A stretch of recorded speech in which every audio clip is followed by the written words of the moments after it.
हमने नीति निर्देशक तत्व डायरेक्टिव प्रिंसिपल्स के बारे में, जिसमें आर्थिक सुरक्षा से संबंधित नीति निर्देशक तत्व, सामाजिक सुरक्षा से संबंधित नीति निर्देशक तत्वों के बारे में आपसे चर्चाएं की और वो चर्चा हमारी पूर्ण हो चुकी है।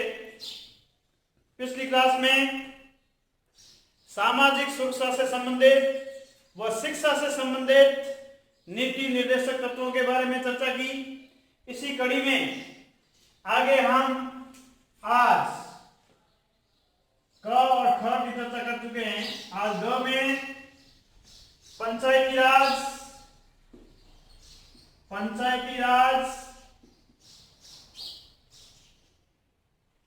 प्राचीन स्मारक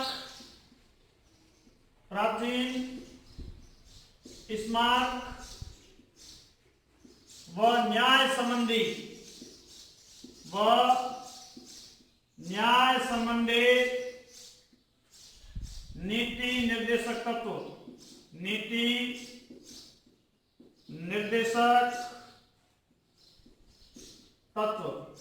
ये कौन कौन से हैं जो पंचायती राज से संबंधित हैं, प्राचीन स्मारक से संबंधित हैं, न्याय संबंधी नीति निर्देशक तत्व कौन कौन से हैं। प्यारे विद्यार्थियों, अगर बात की जाए अनुच्छेद आर्टिकल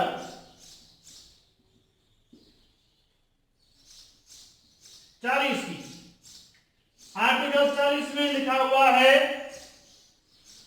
कि राज्य ये प्रयास करेगा कि ग्राम पंचायतों का गठन किया जाए,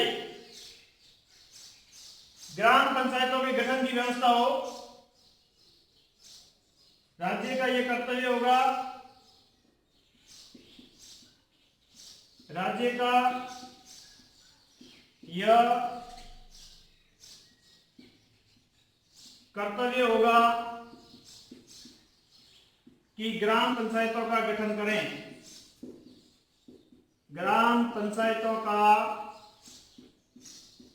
गठन करें। ग्राम पंचायतों का गठन ताकि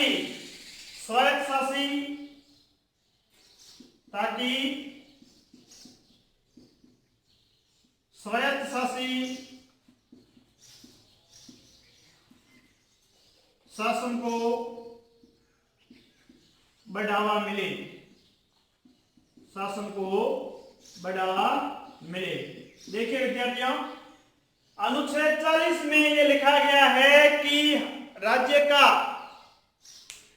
राज्य ये प्रयास करेगा कि ग्राम पंचायतों का गठन किया जाए और ग्राम पंचायतों के स्तर पर ग्राम सभाओं का समय समय पर आयोजन हो, ताकि स्वायत्तशासी शासन स्थापना में सहायता मिले, वहां के लोगों की शासन में भागीदारी हो।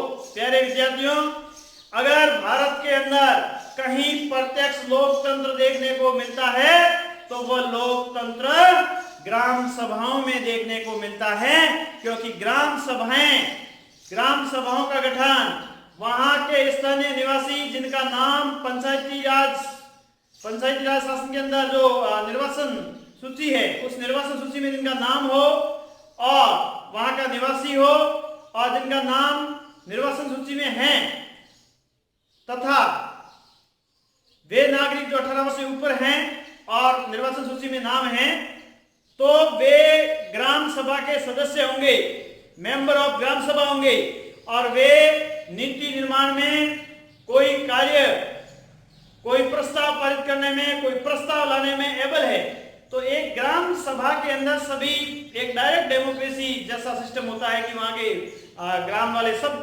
ग्राम सभा में जा सकते हैं, नीति निर्माण में अपनी भागीदारी निभा सकते हैं। तो ये डायरेक्ट डेमोक्रेसी है। तो आर्टिकल 40 कहता है कि राज्य का यह कर्तव्य होगा कि ग्राम पंचायतों का गठन करे ताकि स्वायत्तशासी शासन को बढ़ावा मिले और इनको बढ़ावा दिया जा सके, पंचायती राज शासन को बढ़ावा दिया जाए और शासन का केंद्रीकरण नहीं होकर के क्या किया जाए, विकेंद्रीकरण किया जा सके। क्योंकि विद्यार्थियों, जब ग्राम पंचायत का गठन होगा, ग्राम सभाओं का गठन होगा, तो गांव में क्या समस्या है इनके बारे में अगर शक्तियों का केंद्रीकरण है तो केंद्र सरकार को पता नहीं है, राज्य सरकार को पता नहीं है, वहां के स्थानीय लोगों को ही यह मालूम है कि उनकी समस्याएं क्या है और उन समस्याओं का समाधान कैसे किया जा सकता है। इसलिए आर्टिकल 40 में ये जो बात लिखी गई है ये पंचायती राज से संबंधित है। दूसरी बात, प्राचीन स्मारक, बात करें अनुच्छेद 50,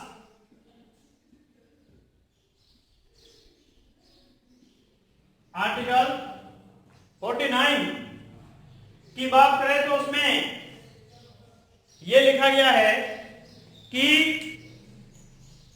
ऐतिहासिक धरोहरों, प्राचीन स्मारकों तथा संसद द्वारा राष्ट्रीय महत्व के घोषित किए गए स्मारकों की रक्षा की जाए, आयात निर्यात पर उनके रोक लगाई जाए।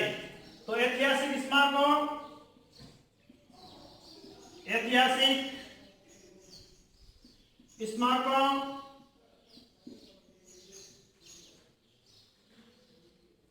ऐतिहासिक स्मारकों, धरोहरों,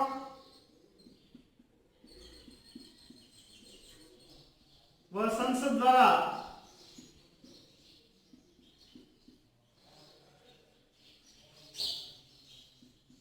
घोषित राष्ट्रीय महत्व के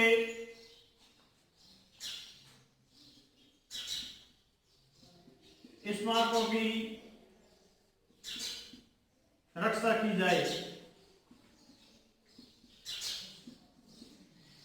जो ऐतिहासिक स्मारक है जिन्हें राष्ट्रीय महत्व का घोषित कर दिया है संसद ने,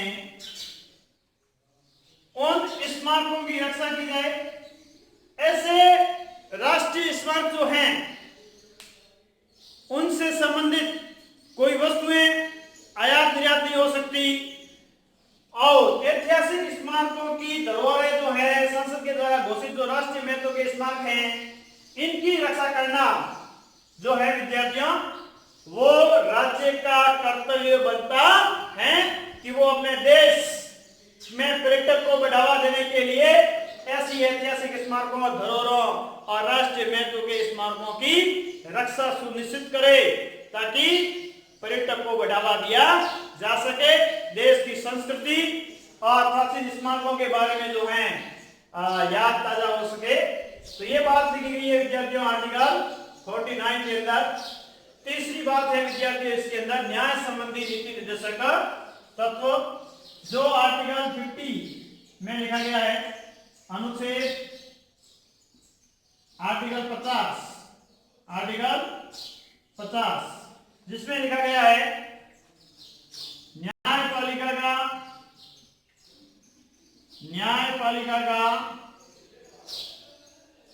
कार्यपालिका से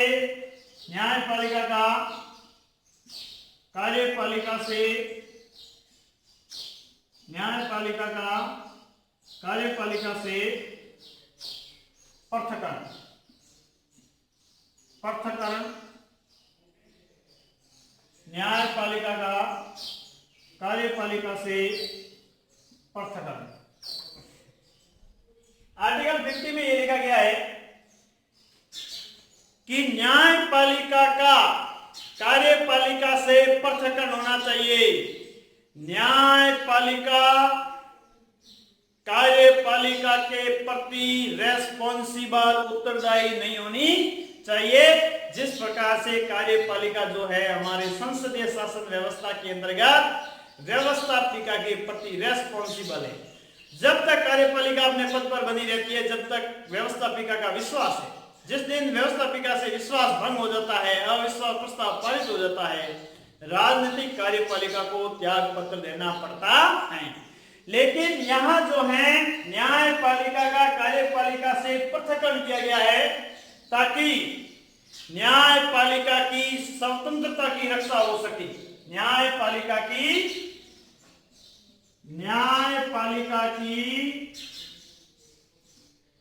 स्वतंत्रता, न्यायपालिका की स्वतंत्रता की रक्षा।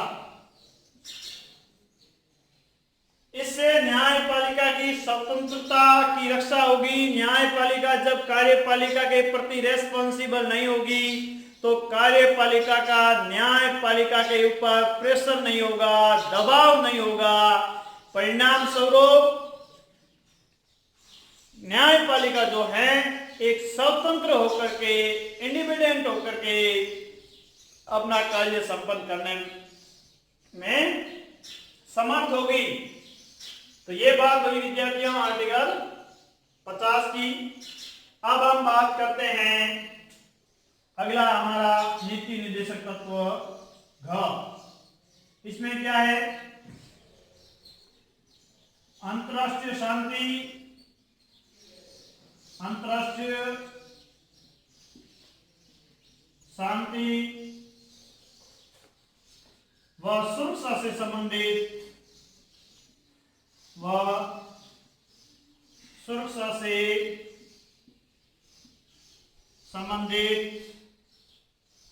नीति निर्देशक तत्व, नीति निर्देशक तत्व। अंतरराष्ट्रीय शांति व सुरक्षा से संबंधित नीति निर्देशक तत्व। प्यारे विद्यार्थियों, ये जो है आर्टिकल 51 अनुच्छेद 51 में अंतरराष्ट्रीय शांति व सुरक्षा से संबंधित नीति निर्देशक तत्वों का उल्लेख है। यही अंतरराष्ट्रीय शांति व सुरक्षा से संबंधित हमारे नीति निर्देशक तत्व हमारी विदेश नीति के मुख्य प्रारूप को, मुख्य रूपरेखा को प्रस्तुत करते हैं। यानी ऐसा पूछा जाए आपसे कि भारत की विदेश नीति का उल्लेख संविधान के किस अनुच्छेद में है, तो भारत की विदेश नीति का उल्लेख भारतीय संविधान के अनुच्छेद 51 नीति निर्देशक तत्वों से जो संबंधित हैं, अंतरराष्ट्रीय शांति व सुरक्षा से संबंधित नीति निर्देशक तत्व, यह हमारी विदेश नीति को इंगित करता है, हमारी फॉरेन पॉलिसी को इंगित करता है कि भारत अपनी विदेश नीति किस प्रकार अपनाएगा। इसके अंतर्गत विद्यार्थियों 4 प्रकार की बातें की गई है। पहली बात जो है अंतरराष्ट्रीय शांति, अंतरराष्ट्रीय शांति व सुरक्षा को बढ़ावा दिया जाएगा, बढ़ावा दिया जाएगा। इसलिए कहा गया है सर्वे भवन्तु सुखिनः, सर्वे सन्तु निरामया, सर्वे भद्राणि पश्यन्तु मा कश्चित् दुःखभाग् भवेत्। यानी वसुधैव कुटुम्बकम की भावना, पूरी पृथ्वी ही हमारा परिवार है, इनको लेकर के अंतरराष्ट्रीय शांति व सुरक्षा को बढ़ावा दिया जाने का प्रयास हमारी अंतरराष्ट्रीय विदेश नीति में, हमारी जो विदेश नीति है और अंतरराष्ट्रीय सुरक्षा से संबंधित जो नीति निर्देश तत्व है इनमें किया गया है। दूसरी बात विभिन्न देशों के मध्य, विभिन्न देशों के मध्य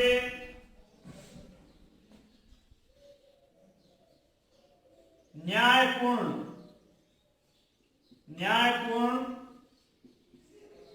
व सम्मान पूर्वक, विभिन्न देशों के मध्य न्यायपूर्ण व सम्मान पूर्वक संबंधों को बढ़ावा देना। दूसरा हमारी विदेश नीति से संबंधित या अंतरराष्ट्रीय शांति सुरक्षा से संबंधित जो निर्देशक तत्व ये है, पहला तो अंतरराष्ट्रीय शांति सुरक्षा को बढ़ावा दिया जाएगा। दूसरा विभिन्न देशों के मध्य न्यायपूर्ण व सम्मानपूर्ण संबंधों को बढ़ावा देना। विभिन्न देशों के मध्य न्यायपूर्ण व सम्मानपूर्ण संबंध स्थापित करना, ताकि आपसी झगड़े न हो और एक परिवार की तरह हम रहें।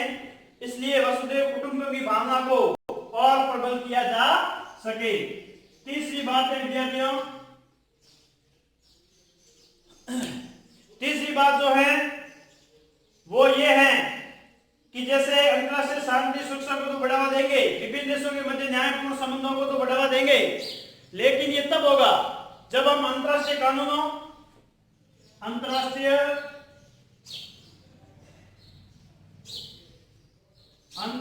कानूनों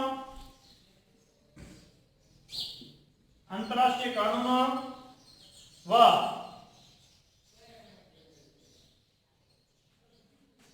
अंतरराष्ट्रीय संधियों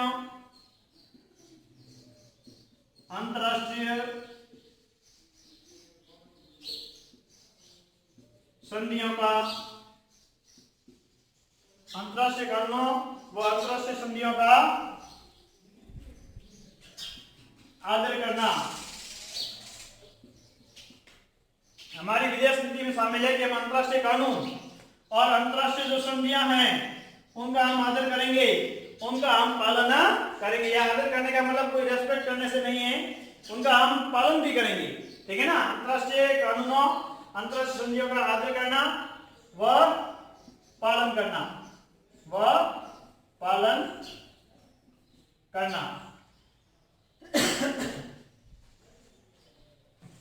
चौथी बात, विभिन्न देशों के मध्य विवादों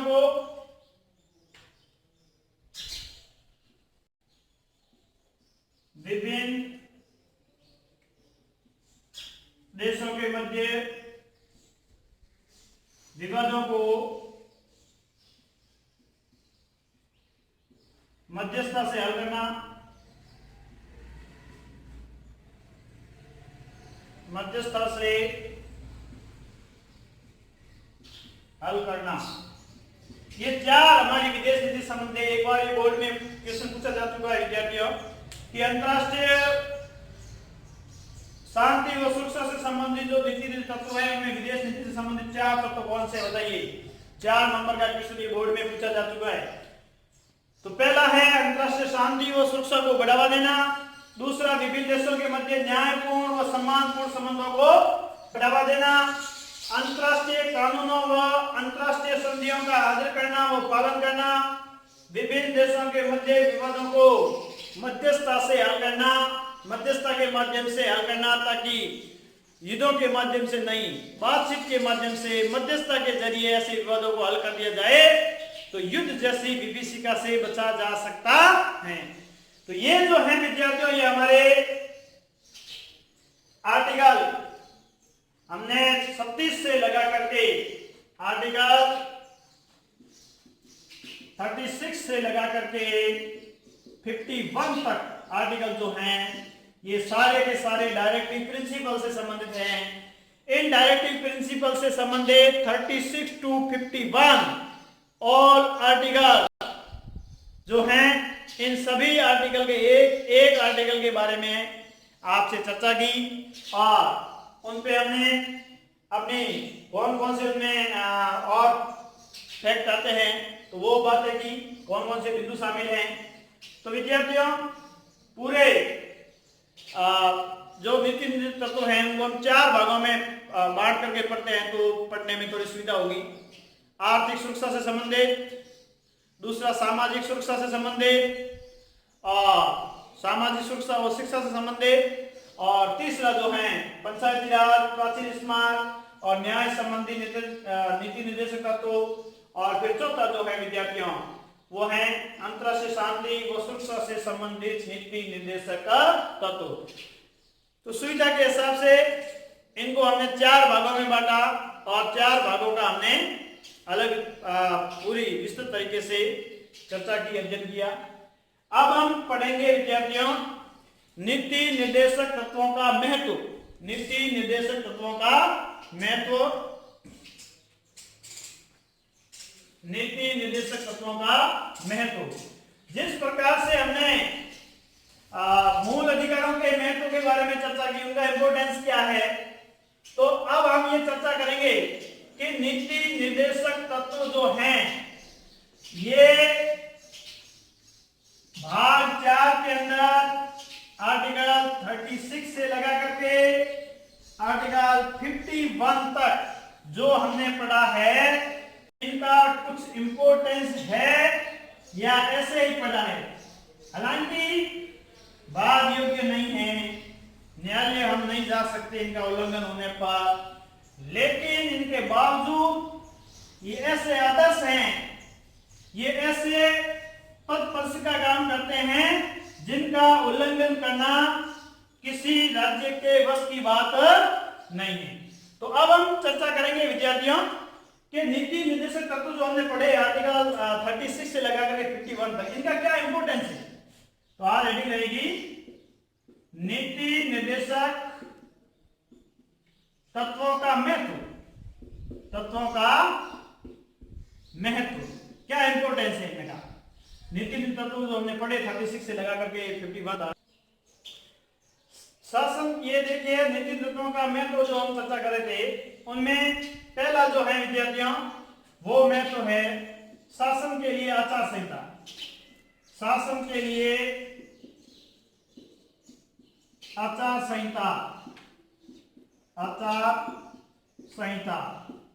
प्यारे विद्यार्थियों, डायरेक्टिव प्रिंसिपल जो हैं वो शासन के लिए एक आचार संहिता का काम करते हैं और उन्हें शासन को यह ज्ञात होता है कि अगर हम इन नीति निर्देशक तत्वों का पालन करेंगे तो ही समाज और आर्थिक कल्याण के कार्यों का करना संभव हो पाएगा और एक जन कल्याण के लिए अच्छा मैसेज जाएगा। तो एक आचार संहिता है किसके लिए, शासन के लिए, कि इनको फॉलो करते हुए वे एक अच्छा सुशासन नागरिकों को दे सकते हैं। दूसरी बात है विद्यार्थियों लोक कल्याणकारी राज्य की रूपरेखा, लोक कल्याणकारी राज्य की रूपरेखा। प्यारे विद्यार्थियों, ये डायरेक्टिव प्रिंसिपल लोक कल्याणकारी राज्य की, लोक कल्याणकारी राज्य की एक रूपरेखा है। 38 में लिखा गया है कि डायरेक्टिव प्रिंसिपल नीति तत्वों के माध्यम से लोक कल्याणकारी राज्य की स्थापना संभव है। लोक कल्याणकारी राज्य एक ऐसा राज्य जो सामाजिक आर्थिक न्याय पर आधारित हो और भेदभाव से परे एक समता मूलक समाज की स्थापना का कार्य करे। ऐसे लोक कल्याणकारी राज्य की गाइडलाइन, एक रूपरेखा, एक पथ प्रदर्शक का काम जो है वो कौन करते हैं, नीति निर्देशक तत्व करते हैं। विदाउट डायरेक्टिव प्रिंसिपल को फॉलो किए हुए एक वेलफेयर स्टेट की स्थापना करना पॉसिबल नहीं है। इसलिए लोक कल्याणकारी राज्य की रूपरेखा और शासन के लिए आचार संहिता। और तीसरी बात जो है विद्यार्थियों वो है शासन का मूल्यांकन, शासन का मूल्यांकन। प्यारे विद्यार्थियों, इस नीति निर्देशक तत्वों के माध्यम से हम शासन का मूल्यांकन कर सकते हैं कि वास्तव में जो शासन हमारे लिए कार्य कर रहा है वो शासन लोक कल्याणकारी है या नहीं है। इनके लिए अगर बात की जाए तो शासन किस प्रकार से अपनी भूमिका निभा रहा है, एक शासन का मूल्यांकन कैसे करें, सुशासन देने में ये सरकार सफल हुई है या न हुई है, इन सभी का आधार जो है विद्यार्थियों ये हमारे नीति निर्देशक तत्व हैं। इनके माध्यम से हम सरकार का इवैल्यूएशन करके उन्हें पुनः मौका देना है कि नहीं देना है, ये एक सरकारों के मूल्यांकन का आधार जो है वो डायरेक्टिव प्रिंसिपल है विद्यार्थियों। और नंबर 4 संविधान के क्रियान्वयन में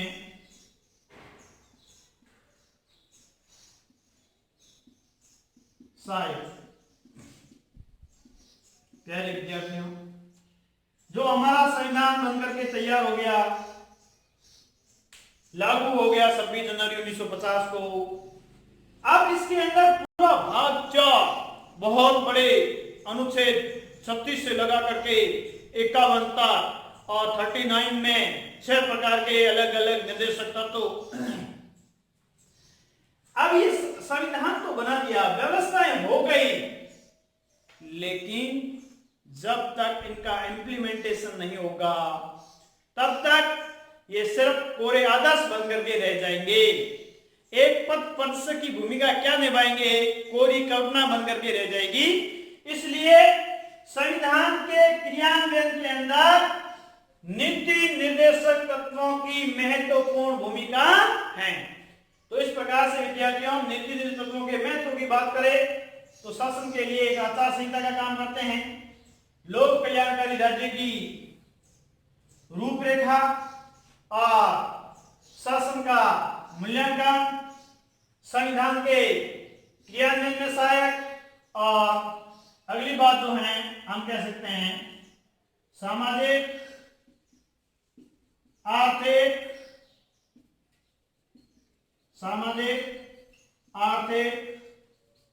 परिवर्तन